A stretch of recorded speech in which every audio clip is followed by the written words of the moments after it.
คืนใช่ไหมพาผมขึ้นมาลูกนะเก่งพาผมขึ้นมาลูก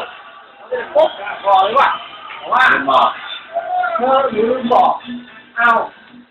บอกแล้วมันมาเอาไอ้ลูกหมูย่างว่าวันนั้นไอ้ลูกโป่งมันร้องใช่ไหมอะไรตอนมันเกิดลงไปเอาที่คุณมาเอาไว้หลับแล้วก็ตื่นพอตื่นเนี่ยเขาจะลงไปจะเรียกข้างล่างไว้เจอตกบันไดไงแล้วก็นี่ให้มันนอนที่หมูปล่อยให้นอนแค่2 ห้องด้วย2 ห้องนะในบ้านกูนะแม่งก็เกี่ยวกับแม่เกี่ยวกับวิญญาณหรือว่าเขาจับไม่ได้แม่ที่วางไม่ได้เอ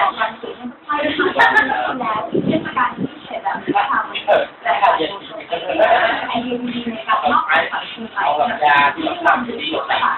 การปีใหม่เนี่ยก็จะเอาลงมาไปเรื่อยๆคิดว่าถ้าโอ้ตามเลยเหรอ คือให้หรือเราผู้รับก็เลยคิดว่าเด็กผมทำ